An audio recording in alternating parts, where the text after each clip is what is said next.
Hello everyone, स्वागत है आपका हमारे चैनल बुद्धा पीसीएस में। आज हम अपनी ऑब्जेक्टिव सीरीज स्टार्ट करने जा रहे हैं। आज डे 1 है हमारा। ऐसे हम और ऑब्जेक्टिव सीरीज अपनी देखते जाएंगे। इस सीरीज के थ्रू हमारा टारगेट होगा Bihar SI, Bihar teacher, other जो स्टेट के पेपर्स होते हैं वो भी। चलिए हम अपनी वीडियो स्टार्ट करते हैं। देखिए, पहला क्वेश्चन है, रोबोट ब्रूस फुट थे एक। रोबोट ब्रूस फुट कौन थे ये बताना है। भूगर्भ वैज्ञानिक, पुरातात्विद, पुरावनस्पति शास्त्री, ऐतिहासिककार। तो ऑप्शन आपने देख लिए, अब आंसर देखते हैं इसका क्या है। भूगर्भ वैज्ञानिक और पुरातात्विद ये दोनों थे। दोनों ऑप्शन आएंगे तो आप दोनों टिक करेंगे, वरना एक एक देते तो आप एक टिक करेंगे। ठीक है। रॉबर्ट ब्रूस फुट ब्रिटिश के थे और ये जियोलॉजिकल सर्वे से संबंधित थे और इन्होंने खोज की थी। जो पुरापाषाण बस्तियां थी उसकी खोज की थी। इसके बारे में आगे जानते क्या है, देखिए। रॉबर्ट ब्रूस फुट ब्रिटिश भूगर्भ वैज्ञानिक और पुरातात्विद थे। ये दोनों थे। जियोलॉजिकल सर्वे से संबंधित रॉबर्ट ब्रूस फुट ने 1863 में भारत में पाषाणकालिक बस्तियों के अन्वेषण की खोज की थी। तो इसमें दो क्वेश्चन बन रहे हैं आपके। एक, पहले ये किससे संबंधित थे और किस डेट में इन्होंने बताया था खोज करके। तो जियोलॉजिकल सर्वे से संबंधित थे, डेट आपकी 1863 है। नेक्स्ट क्वेश्चन देखो, कोपनहेगन संग्रहालय की सामग्री से पाषाण, कांसिक और लौह युग का त्रियुगीनी विभाजन बताना है। किसने किया था? तो थॉमसन ने किया था, टेलर ने किया था, लुबुक ने किया था या चाइल्ड ने किया था? आंसर होगा थॉमसन ने किया था। और ये कहाँ पर है? कोपनहेगन संग्रहालय। कोपनहेगन संग्रहालय डेनमार्क में है। चलिए इसके बारे में थोड़ा और जानते हैं। देखिए, डेनमार्क के कोपनहेगन संग्रहालय में 1818, 1820 दो बार में एक आयोग की रिपोर्ट के अनुसार आयोग ने रिपोर्ट पेश की। सामग्री के आधार पर पाषाण, कांस्य और लोह युग का त्रियुगीनी विभाजन जे थॉमसन ने किया था। ठीक है। और जब ये विभाजन थॉमसन ने कर दिया तो 1836 में इन्होंने इसका विभाजन पूरी तरह से प्रकाशित उसका विवरण पेश कर दिया था। तो 1836 में इसका विवरण पेश कर दिया था। ठीक है। नेक्स्ट क्वेश्चन देखते हैं। देखो, उत्खनित प्रमाणों के अनुसार पशुपालन का प्रारंभ बताना किस काल में हुआ था? निचले पूर्व पाषाण काल में, मध्य पूर्व पाषाण काल में, ऊपरी एवं पाषाण काल में, और लास्ट है हमारा मध्य पाषाण काल में। तो इसका आंसर होगा मध्य पाषाण काल में। मध्य पाषाण काल के अंतिम चरण में हुआ था और इस समय जो मानव था वो कृषि के बारे में जान चुका था।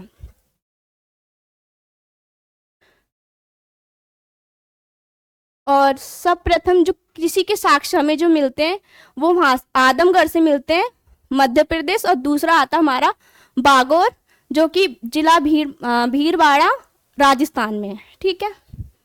चलिए इसके बारे में देखते हैं। मैंने बता दिया, अंतिम चरण जो था उसमें पशुपालन के साक्ष्य मिले थे। भारत में साक्ष्य कहाँ से मिलते हैं? आदमगढ़, होशंगाबाद। ये कहाँ पर है? मध्य प्रदेश में। कभी कभी स्टेट भी पूछ लेते हैं तो आप स्टेट भी याद रखेंगे।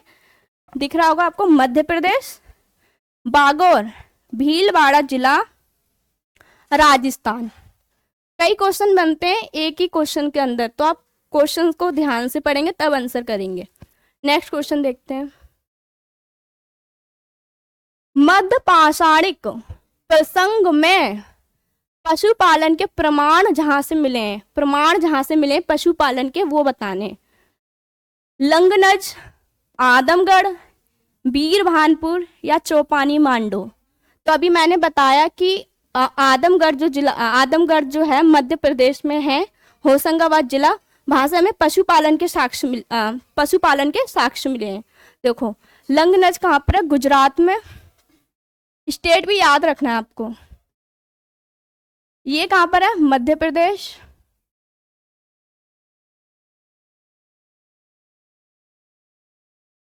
वीरभानपुर ये है उत्तर प्रदेश में।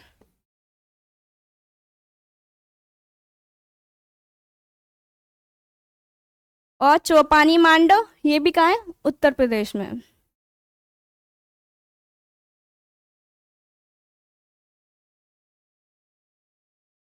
स्टेट भी याद रखना है कौन सी जगह कहाँ पर है। तो लंगनज गुजरात, आदमगढ़ मध्य प्रदेश, वीर भानपुर उत्तर प्रदेश और चौपानी मांडो उत्तर प्रदेश। Next question. ठीक है। निम्नलिखित में से किन स्थलों निम्नलिखित में से किस स्थल से हड्डी के उपकरण प्राप्त हुए हैं? यहाँ हमें बताना है हड्डी के उपकरण हमें किस स्थल से प्राप्त हुए हैं, ये बताना है। चौपानी मांडो से, काकोरिया से, मद महादहा से, सराय नहर राय से। देखिए, इस क्वेश्चन में दो ऑप्शन आपके जाएंगे। पहला जाएगा मदहा से, दूसरा जाएगा सराय नहर राय से। ठीक है। और ये कहाँ पर है? ये उत्तर प्रदेश में दोनों जगह। ठीक है।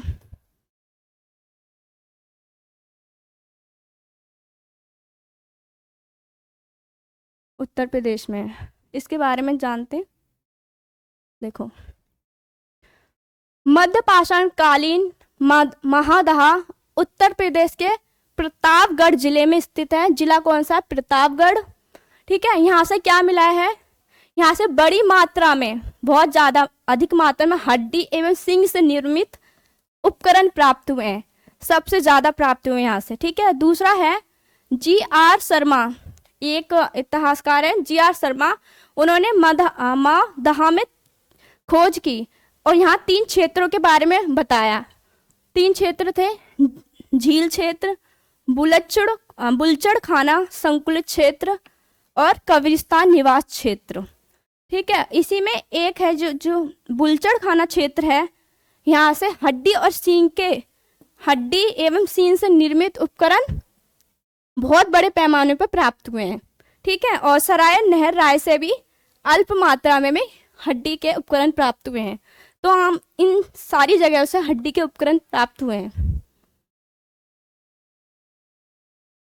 देखिए, हड्डी से निर्मित आभूषण भारत में मध्य पाषाण काल के संदर्भ में प्राप्त हुए हैं। तो हमें बताना है मध्य पाषाण काल के टाइम के हड्डी के वो बताने, आभूषण बताने इसमें। महादहा से, सराय नहर राय से, लेखिया से या चौपानी मांडो से। तो इसका आंसर होगा सराय नहर राय से। ये कहाँ था? उत्तर प्रदेश में। ठीक है।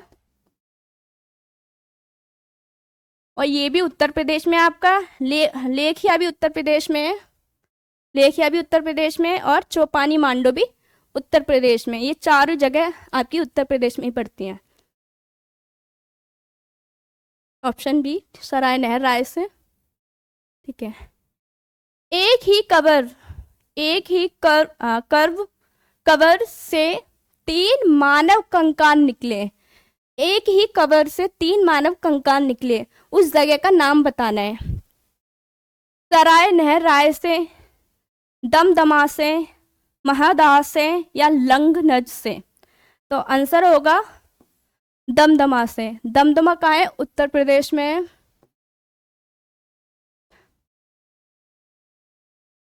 उत्तर प्रदेश में है। अच्छा, दमदमा की खोज जिसने करवाई थी, खुदाई करवाई थी, वो इलाहाबाद विश्वविद्यालय द्वारा करवाई थी। एक बार लिख देते हैं, इलाहाबाद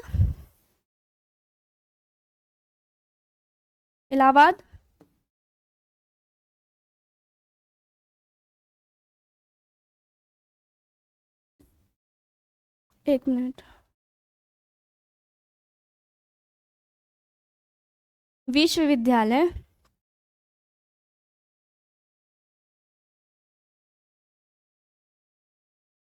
विश्वविद्यालय द्वारा दमदमा की खोज करवाई थी इलाहाबाद विश्वविद्यालय द्वारा। कब करवाई थी? 1982 और 1987 में कराई थी। जब ये खुदाई करवाई थी तो यहाँ से हमें उस टाइम की खुदाई के दौरान 41 मानव कब्रें मिली थी। 41 मानव कब्रें मिली थी। कहाँ से? जब ये खुदाई करवाई थी। ठीक है, इनमें से 4 कब्र जो कब्रें थी वो थी जिसमें 2-2 शव मिले थे एक साथ। तो देखो पहली 2 कब्रों में क्या था? नर और मादा दोनों मिले थे। पहली 2 कब्रों में नर और मादा दोनों। एक दूसरी कब्र में सिर्फ 2 मादा मिली थी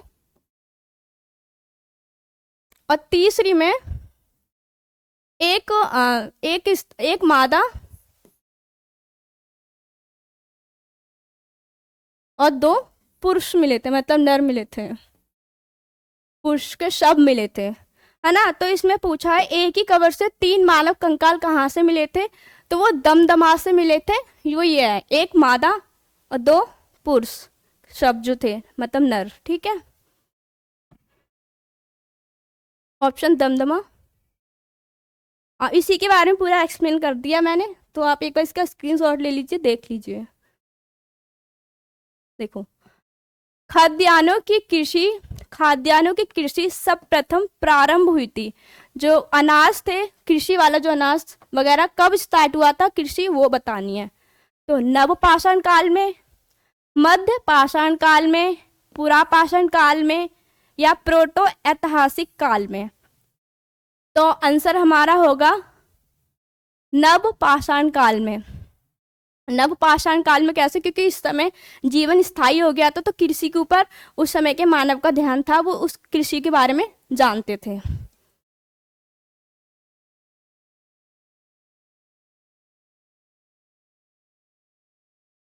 ये एक्सप्लेन कर दिया मैंने। ठीक है, भारत में मानव का सर्वप्रथम साक्ष्य कहाँ से मिलता है? भारत के अंदर जो मानव था उसका साक्ष्य कहाँ से मिलता है, ये बताना है। नीलगिरी पहाड़ियाँ, शिवालिक की पहाड़ियाँ, नलमाला पहाड़ियाँ या नर्मदा घाटी? तो कहाँ से मिलती है? आंसर हमारा नर्मदा घाटी। नर्मदा घाटी कहाँ है? मध्य प्रदेश में है।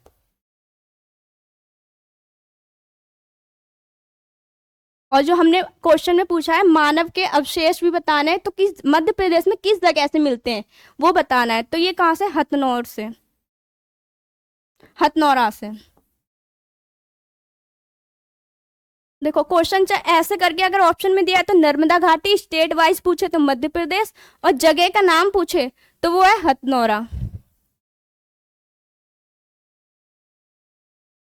ठीक है, हथनौरा, मध्य प्रदेश, मध्य प्रदेश। ठीक है, इसकी खोज पुरातत्वविद अरुण सौनकिया द्वारा 5 सितंबर 1982 में कराई गई थी। 1982 में की थी, सॉरी 5 दिसंबर है ये, सितंबर बोल दिया मैंने, दिसंबर है ये। ठीक है, कब कराई थी? 5 दिसंबर 1982, 1982 में किसने कराई थी? अरुण सौनकिया ने। ठीक है, नेक्स्ट क्वेश्चन देखें।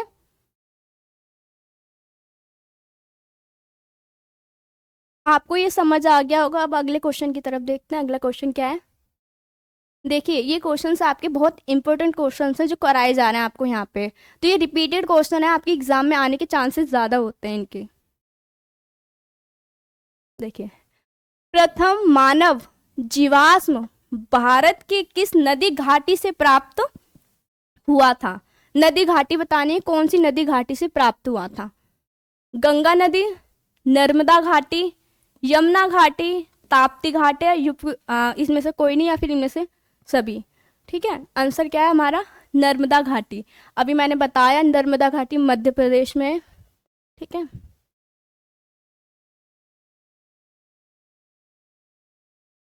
ठीक है, अगला होता है मानव द्वारा सर्वप्रथम प्रयुक्त अनाज। मानव द्वारा उस समय सबसे पहले कौन सा अनाज यूज किया गया था, प्रयोग किया गया था, वो बताना है।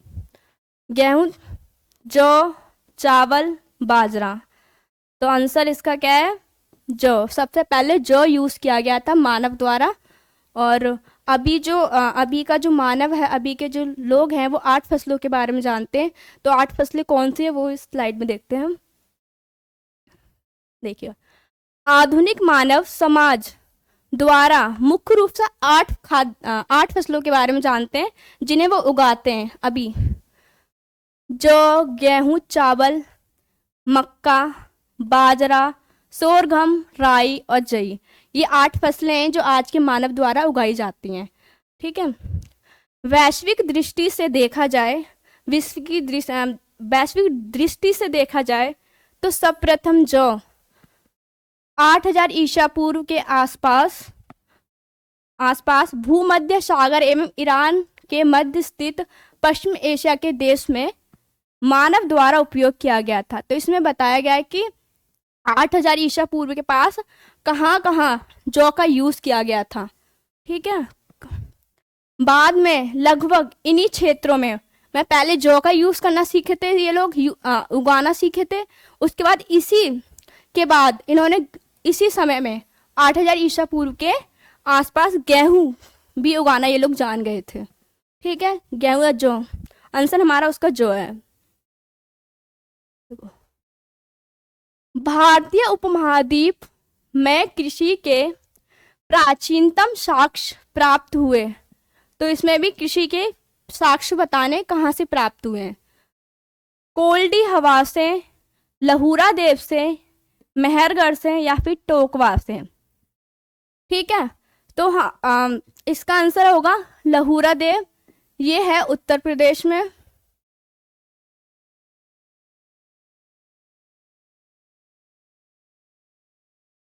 ये तो पता है पाकिस्तान बलूचिस्तान में है।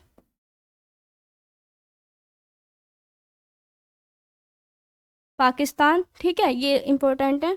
देखो, पुरानी खोज के अनुसार, ज्यादातर इसका आंसर पुरानी खोज के अनुसार ही मेहरगढ़ है, लेकिन जो नई खोज हुई है उसके अनुसार लहुरा देव है। ठीक है। तो दोनों ऑप्शन आएंगे, तो आप ए और बी दोनों रखेंगे। और पुराना पूछा जाए, पुरानी खोज के अनुसार पूछा जाए तो मेहरगढ़ बताएंगे। और नई खोज के अनुसार कौन सा है प्राचीनतम साक्ष्य कृषि का, तो वो है लहुरा देव। कहाँ पर? उत्तर प्रदेश में। देखिए, इसी के बारे में पूरी बता रखी बात। देखो, नई खोजों के अनुसार, नवीनतम खोजों के आधार पर भारतीय उपमहाद्वीप में प्राचीनतम कृषि साक्ष्य वाला स्थान उत्तर प्रदेश के संत कबीरनगर जिले लहुरा देव है। तो नई खोज के अनुसार लहुरा देव है, याद रखें आप। नई खोज के अनुसार, पुरानी की मेहरगढ़। यहाँ से 9000 ईसा पूर्व से लेकर 7000 ईसा पूर्व के बीच चावल के साक्ष्य भी प्राप्त हुए हैं। ठीक है। इस नवीनतम खोज के पूर्व भारतीय उपमहाद्वीप का प्राचीनतम कृषि साक्ष्य वाला स्थल मेहरगढ़ है। आ गया ना। इसी खोज के अनुसार प्राचीन पूछा, मतलब पुराना खोज के अनुसार, तो यहाँ आ गया हमारा मेहरगढ़, पाकिस्तान बलूचिस्तान। ठीक है। इसका टाइम दे रखा 7000 ईसा पूर्व। ये गेहूं के साक्ष्य मिले हैं, इस टाइम पर गेहूं के साक्ष्य मिले थे यहाँ से। जबकि प्राचीनतम चावल के साक्ष्य वाला स्थल कोल्डी हवा, जो कि कहाँ है, इलाहाबाद जिले में बेलन नदी के तट पर स्थित है। यहाँ से 6500 ईसा पूर्व के चावल की भूसी के साक्ष्य मिले हैं। तो कभी कभी पूछ लेते हैं कि चावल के भूसी के साक्ष्य कहाँ से मिले हैं, तो ये आपको बताना है। ये यहाँ से मिले हैं, कोल्डी हवा से मिले हैं। ठीक है। उपयुक्त संदर्भों में अब यदि विकल्प में मैंने बताया लहुरा देव और मेहरगढ़ आए, तो अब लहुरा देव ऑप्शन में रखेंगे अपने। देखिए अगला क्वेश्चन, भारतीय उपमहाद्वीप में कृषि के प्राचीनतम साक्ष्य, यहाँ भी हमें कृषि के प्राचीनतम साक्ष्य बताने। देखो, क्वेश्चन आपको समझ आएगा, सेम है, बट ऑप्शन अलग हो जाते हैं। तो यहाँ देखिए, कुछ ऑप्शन है, कुछ हटा दिए गए हैं। देखो, ब्रह्मगिरी से, बुर्ज होम से, कोल्डी हवा से या मेहरगढ़ से।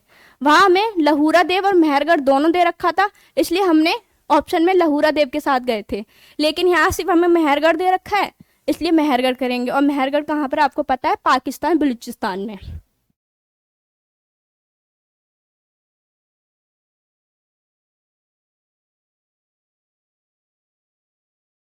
ठीक है, अगला क्वेश्चन, क्वेश्चन नंबर 15 पे पहुंच गए हम लोग। भारतीय उपमहाद्वीप में कृषि के प्राचीनतम साक्ष्य, यहाँ भी हमें कृषि के प्राचीनतम साक्ष्य बताने हैं। अब यहाँ पर हम फिर से वही क्वेश्चन है, ऑप्शन बदल दिया गया है। देखो, लोथल, हड़प्पा, मेहरगढ़ या मुंडीगाक। तो हमारा आंसर क्या है, मेहरगढ़। अच्छा, लोथल हमारा कहाँ है, गुजरात में, गुजरात। हड़प्पा कहाँ है, पाकिस्तान में।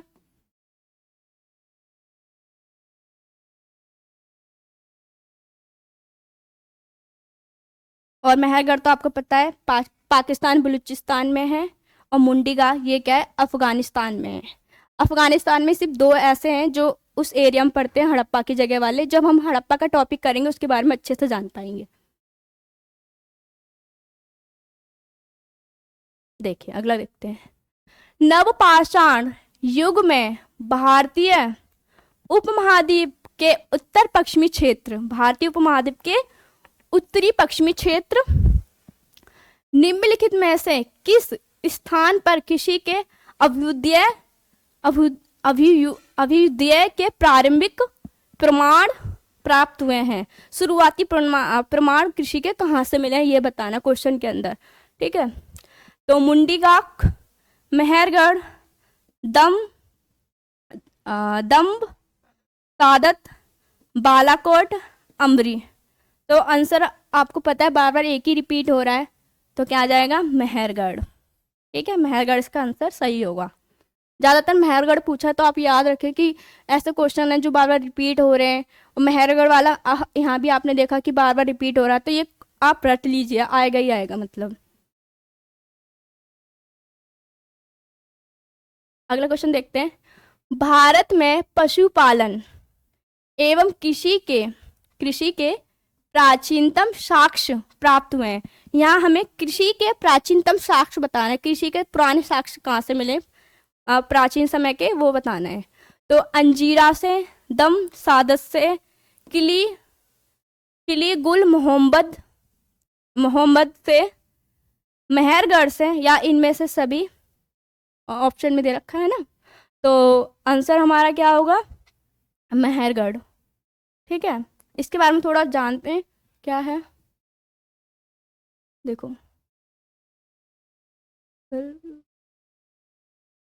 ठीक है, अगला क्वेश्चन देखते हैं, 19वां है ना, हम 19वें क्वेश्चन पे पहुंच गए।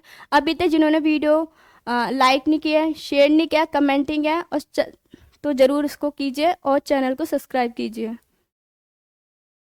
उस स्थल का नाम बताइए, उस स्थल का नाम बताइए जहाँ से प्राचीनतम स्थायी जीवन के प्रमाण मिलते हैं। स्टार्टिंग के क्वेश्चन में ही बता दिया कि स्थायी जीवन था, वहाँ कृषि भी आने लगी थी, कृषि के बारे में जान गए थे। तो यहाँ वही क्वेश्चन पूछा गया है, बस क्वेश्चन की लैंग्वेज चेंज कर दी गई है। देखो, धोलावीरा, कालीबंगा, किली गुल मोहम्मद या मेहरगढ़। तो कृषि के बारे में बताना है, कहाँ से मिला था, तो यही है आपका मेहरगढ़। जीवन, स्थायी जीवन बताना है ना, तो आंसर हमारा मेहरगढ़। क्योंकि जहाँ से कृषि स्टार्ट होगी वहीं तो जीवन स्थायी होगा ना। जब पहले लोग इधर उधर घूम रहे थे वो कृषि स्थायी नहीं थी, जब कृषि स्थायी होने लगी तो लोगों का जीवन एक जगह रुक गया, वो जगह जगह घूमना बंद हो गया उनका फिर। ठीक है, धोलावीरा गुजरात में है। देखो, स्टेट भी मैं बता रही हूँ, कभी कभी ना मैप के अकॉर्डिंग भी चीज़ें समझ आनी चाहिए, है ना। कभी कभी स्टेट भी पूछ लेता है, ऑप्शन में रखे हैं। कालीबंगा राजस्थान में,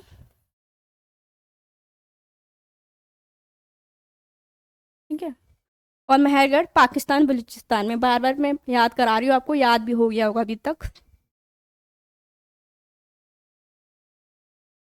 अच्छा, आप मुझे कमेंट में ये बताएंगे ये कहाँ पर है, किली गुल मोहम्मद और राखी गढ़ी, कमेंट में जरूर बताएंगे। वीडियो देखते देखते कमेंट भी कीजिए, ठीक है।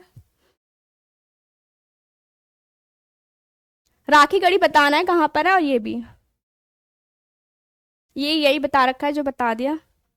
देखो इसमें एक आंसर भी आपको मिल गया होगा, किली मोहम्मद, किली गुल मोहम्मद। ठीक है, अब बाकी आप राखी गढ़ी के बारे में बताना। देखो निम्नलिखित में से किन स्थानों से मध्य पाषाण काल में पशुपालन के प्रमाण मिले हैं। मध्य पाषाण काल में जो पशुपालन के प्रमाण मिले थे वो बताना है। प्रमाण कहाँ से मिले? तो देखो औदे, बागोर, बोरी, लखनिया। ठीक है, लखनिया। तो आंसर इसका होगा बागोर। बागोर कहाँ है? राजस्थान में।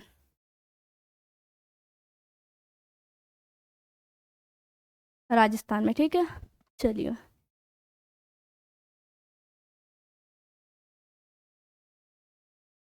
मैं चलो एक बार बता देती हूँ क्या है। मध्य पाषाण काल में पशुपालन के साक्ष्य प्राप्त होने लगे थे। पशुपालन के प्रारंभिक साक्ष्य, शुरुआती साक्ष्य हमें कहाँ से मिलते हैं? मध्य प्रदेश में होशंगाबाद के निकट आदमगढ़। आदमगढ़ कई सारों का आंसर है, तो आदमगढ़ से ही प्राप्त हुए हैं, और इसका आंसर भी आदमगढ़ है। और राजस्थान के भीलवाड़ा जिले से भी हमें बागोर, भीलवाड़ा जिला है और जगह कौन सी है? बागोर। ये राजस्थान में, यहाँ से भी हमें पशुपालन के साक्ष्य मिले हैं। ऑप्शन में देखो, ऑप्शन में ना वहाँ आदमगढ़ दिया नहीं था, इसलिए हम बागोर वाले के साथ गए। अगर आदमगढ़ दिया होता तो हम आदमगढ़ के साथ जाते। अगर बागोर दिया था, अगर दोनों दिए होते तो हम दोनों के साथ जाते। अगर एक दिया है तो आप एक पे जाएंगे ना। देखो निम्नलिखित में से किसको चाल को लिथिक युग भी कहा जाता है? चाल को लिथिक युग किसे कहा जाता है ये बताना है। पुरा पाषाण युग को, नव पाषाण युग को, ताम्र पाषाण युग को, या लोह युग को? तो चाल को लिथिक युग किसे कहा जाता है?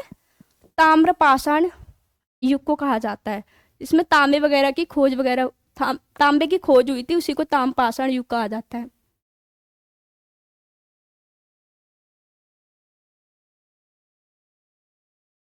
देखो निम्न में से किस एक पुरास्थल से पाषाण संस्कृति से लेकर हड़प्पा सभ्यता तक के सांस्कृतिक अवशेष प्राप्त होते हैं? तो इसमें बताना है पाषाण संस्कृति और हड़प्पा संस्कृति के अवशेष प्राप्त हुए थे वो कौन सी जगह, ये बताना है। अमरी, मेहरगढ़, कोट दीजी, कालीबंगा। तो कहाँ से प्राप्त हुए? मेहरगढ़। कोट दीजी पाकिस्तान में,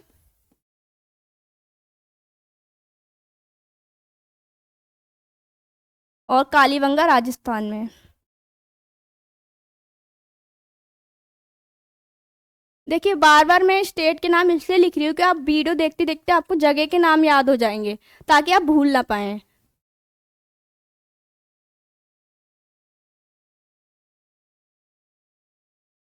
ठीक है, क्वेश्चन नंबर 23 पे आ गए हूँ। नब्दा टोली का उत्खनन किसने किया था? नब्दा टोली का उत्खनन किसने किया था ये बताना है। देखो केडी वाजपेयी ने, बीएस बांकर ने, एचडी संकलिया ने, या एम भीलर ने? तो इसका आंसर क्या होगा? एचडी संकलिया ने किया था। अब इनके बारे में थोड़ा सा जान लेते हैं, कभी कभी चीजें इंपॉर्टेंट हो जाती है। देखो नब्दा टोली मध्य प्रदेश में है, मध्य प्रदेश का है, मध्य प्रदेश में का उत्खनन दक्कन कॉलेज, दक्कन कॉलेज पूना के प्रोफेसर एचडी संकलिया ने कराया था। यह स्थल इस यह स्थल महाद्वीप का सबसे विस्तृत उत्खनित ताम्र पाषाणिक ग्राम स्थल है। सबसे ज्यादा विस्तृत, जो सबसे ज्यादा बड़े भाग में इसकी खुदाई हुई थी, जब सबसे ज्यादा उत्खनन हुआ था बड़े भाग में, वो यही है ताम्रपाषाण ग्राम, ठीक है, जिसकी तिथि 1600 से लेकर 1300 के मध्य निर्धारित की गई है। ये इसकी खोज हुई थी ताम्रपाषाण ग्राम स्थल की, तो इसकी तिथि क्या बताई गई है, 1600 से 13 के बीच में निर्धारित की गई है, रखी गई है। क्वेश्चन, नबदा टोली किस राज्य में अवस्थित है? नबदा टोली के बारे में भी बताया, मैंने आंसर भी वहाँ देखा होगा आपने सही से वीडियो, तो आप आंसर यहाँ भी कर पाएंगे। तो इसका आंसर आप कमेंट में देंगे, अगर वीडियो देखा होगा तो कमेंट में आप आंसर कर पाएंगे अच्छे से।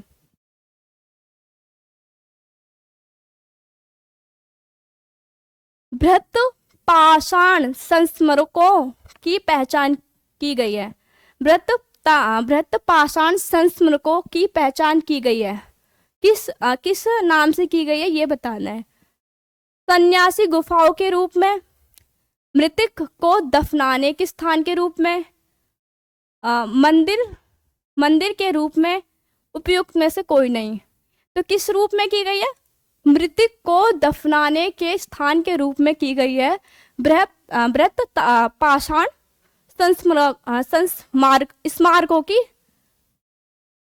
खोज पहचान। क्वेश्चन नंबर,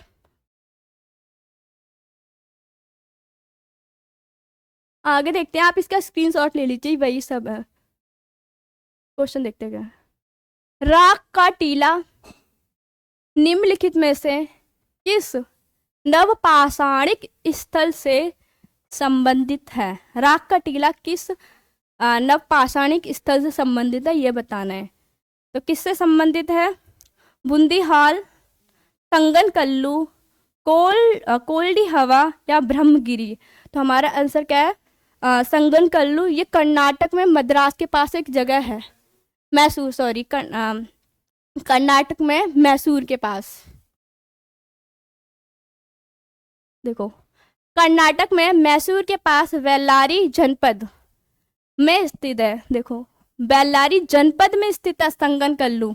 तो ये कहाँ पर है? कर्नाटक, मैसूर के पास बेल्लारी जनपद में स्थित संगनकल्लू नामक नवपाषाणिक कालीन पुरास्थल राख के टीले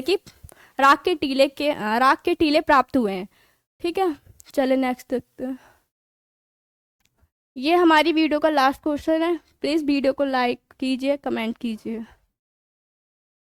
भीमबेटका किसके लिए प्रसिद्ध है? भीमबेटका के बारे में बताना। भीमबेटका के बारे में आप लोग सुने भी होंगे बहुत अच्छे से, हर कहीं ये क्वेश्चन आता है आपका। देखो, गुफाओं के तैलचित्र, खनिज, बुद्ध प्रतिमाएं, सोन नदी का उपगम स्थल।